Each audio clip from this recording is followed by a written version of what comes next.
Нурпресстин жаңылыктар түрмөгү саламатсыздарбы? Орусиядан кайтып келе жаткан үй бүлө үйүнө жетпей калабыз деп ойлобосо керек. Бишкек Ош-Уна жолундагы Чычкан капчыгайында кырсыктан айдоочу жана бир үй бүлөнүн 4 мүчөсү каза болгон.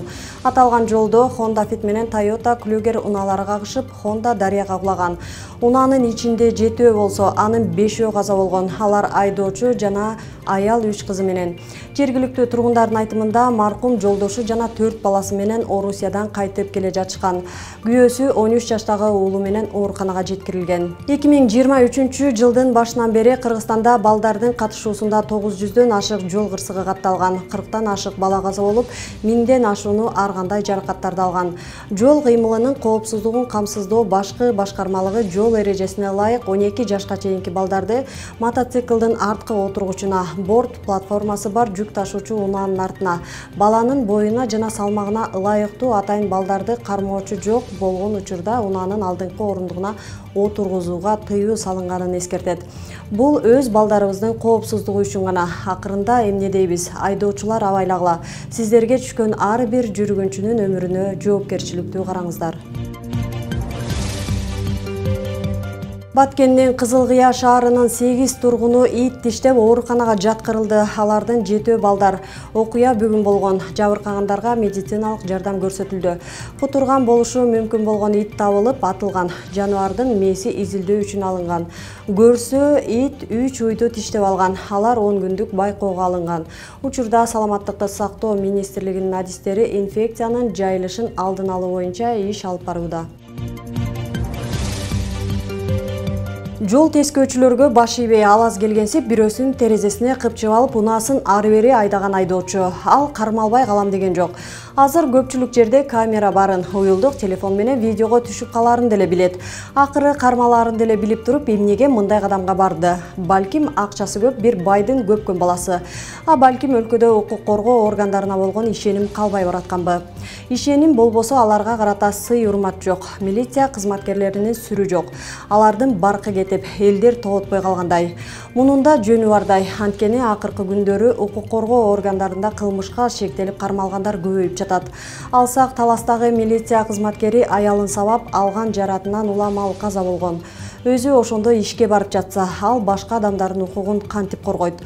Бул бир гана мисал. Ошол эле зордуктоо, өлүмдү жаап жашыруу, баңгизатына байланыштуу далай кылмыштардын бети ачылып жатат. Ал эми министр Улан Ниязбеков кызматкерлерин ал жактан иштей албаса, бул жакка которуп, элдин башын адаштырып жатканы адамдын күлкүсүн келтирет. Орун алмашуудан сумма өзгөрбөйт. Ниязбековдун мындай аракетинен кылмыш азайбайт. Тескерисинче, кылмыштын саны көбөйүп. Аталарыбыз айтмакчы, милициянын формасында канча сүр бар эле. Азыр мына кечээки видеодой унааны тозгондорду качыра сүзүп, ороңдоп сүйлөп, башкача айтканда өздөрүнө жараша мамиле болуп калды окшойт. Баса ал айдоочу кармалып, ага 41 000 сом айып пул салынганы белгилүү болду. Ал эми өзү андан ары тийиштүү чара көрүү үчүн милиция бөлүмүнө жеткирилген. Евразия экономикалык комиссиянын мониторинг тобун Казакстан өзүнүн чек арасына өткөрбөй койду. Бул боюнча аталган топтун төрагасы ЭЭКтин энергетика жана инфраструктура боюнча министри Арзыбек Кожошов билдирди. Анын айтымында 24 августта кыргыз тарап менен жолугуп, казак тарапка өтөрдү. Алар бийликтен эч кандай билдирүү болбогонун айтып, чек арадан өткөрбөй койгон. Топ дагы 2 күн болоорун айтып жообун күтүүдө, бирок азырынча расмий жооп жок. Мындай көрүнүш учурда айыл чарба продукцияларынын бышкан сезону болгондуктан Кыргызстандын экономикасына терс таасирин тийгизип жатканы кооптондурат. Кожошов бул маселе ЭАЭПтин аянтчасында карала турганын белгиледи. 24 августка караган түнү чек арадан 250, 25 августтун түнүндө 230 автоунаа өткөрүлгөн. Бирок дагы деле кезек күткөндөр азайган эмес.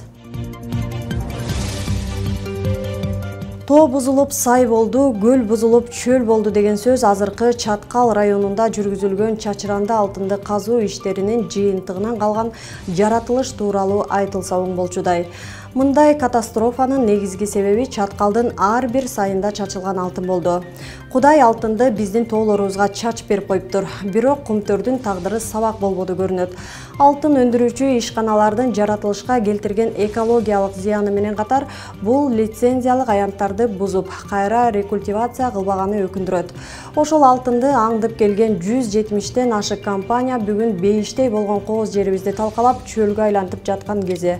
Шаркырап аккан суунун нугун бузуп, булгаганы аз келгенсип токойлорду да кыркып, анын ичинде кызыл китепке кирген өсүмдүктөрдүн түрлөрү да жок болуп кетип жатат. Алтын казган жерлерде табияттын экосистемасы бузулуп, тоолор талкаланып, токой жок, жайыт жок, жаныбарлар жок, жада калса курт кумурска дагы калган эмес. Чаткал районундагы лицензия берилген бул фирмалар өз билгенин кылып өтүгүн төргөлүп жатканын жергиликтүү тургундар айтышып, арызданышкан. Чаткал менен Сандалаш дарыясынын кошулган жериндеги токой жоголуп, жалаң гана жайыттар эмес, айыл чарба жерлери дагы жабыр тарткан. Көп жылдан бери кен чыккан жерлер колдон колго өтүп отуруп, корейстер, орустар, азыркы учурда кытайлардын компаниясы казып жатканы тууралуу маалымат бар. Бүтүн Чаткал боюнча кайра калыбына келтирилген жер жалгыз гана Терексай айылындагы тилке болгон. Жаңыдан ишке киришкенде президентибиз жер казынасын үнөмдүү пайдаланууну жана экологиялык коопсуздукту камсыз кылууну максат кылган эле. Бирок бүгүн ишенип дайындаган мурдагы министр Динара Кутманова тууган уругу менен коррупцияга айыпталып камакта отурат. Анын ордуна дайындалган жаратылыш ресурстары министри Тургунбаев Мелис мырзанын алгылыктуу иш аракети деле көрүнбөйт. Жаратылыш ресурстарын жана экологияны коргоп сактоонун ордуна талкалап атса, техникалык көзөмөл кылынбаса, жогорудай мыйзам бузуулар менен орчундуу зыян келтирилип жаткандыктан, балким министрликтин аталышын кайрадан өзгөртүп, жаратылышты талкалап сатуу министрлиги деп атасак туура болор деген ой келет. Минтип өзүбүздү алдагандан көрө ар нерсени өз аты менен атаган жакшыраак эмеспи? Эл ичи өнөр кенчи дейт эмеспи? Албетте өнөрдү баалаган кыргыз эли Казакстандан келген бир эмес, эки биржанды бирдей көтөргөнү жалган эмес да.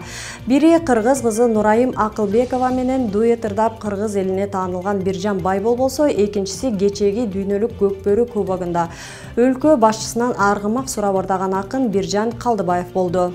Садыраган bir tulbar mingizet dep, осы іске жиендеріңіз илана келді ой қаяқу. Акыры аргымак сенден айлансын дедиби, журт башчысы казактын уулуна ак боз тулпар мингизди. Буга кошумча эле Чолпон Атада өткөн эл аралык 3-чү Мейкин Азия фестивалынын гран-при сыйлыгын казак кызы Айна Калмаганбек жеңип алганына күбө болдук. Эске сала кетсек, мындан 10 жыл мурда дал ушул кереметтүү Ысык көлдүн жээгинен ак карлуу ала тоонун боорунда өткөн алгачкы Мейкин Азия конкурсунун катышуучусу, азыр дүйнөлүк аренага чыккан ырчы Димаш Кудайберген дагы гран-принин ээси болгон эле. Урматтуу бир туугандар, мен өзүмдүн сүйүктүү Мейкин Азия мелдешине, жалпы кыргыз элине чоң салам жолдогонума кубанычтымын. 10 жыл мурун бул сынакта мен чоң тажрыйба алдым. Кыргыз бир туугандарга барлык жакшылыктарды каалайм. Ага карабай өзүн Казакстандын айтышкерлер союзунун башчысынын орун басары катары тааныштырган Аманжол Алтаевдин айткан сынына кыргыз президентинин берген жообу да адекваттуу болду. Казакстандын көчөсүнөн келсе да ардактап төргө чыгарып, аргымак мингизген Айкөл ажыбыз азамат экен да. Өнөр баккан кыргыз эли көл экен. Бир тууган өлкөгө барып, бири гран-прини ээлеп, бири аргымак минип келсе, атпай казак журту маңдай жарып сүйүнө турган саамалык экени талашсыз. Антсе да ара торосунда ала сөздү ыргытып ортодо Аманжол Алтаев сыяктуу териккендер өнөрдү баспай багып, көтөрүп алуучу эл экенин кайдан билсин? Антпесе токтогул, абай сыяктуу акындары кайдан чыкмак? Анткени журт баалаган өнөрдүн кадыр баркы өсөт эмеспи? Андыктан кечээ көчөдө жүргөн уулу бүгүн кыргыздын төрүндө ырдаса, бул атпай казак журтуна гана эмес, жалпы эки элге сүйүнүч эмеспи? Нурпресстин жаңылыктарын YouTube, Instagram, Telegram, Facebook'tan көрө аласыздар. Нурпресс чындыктын изи менен.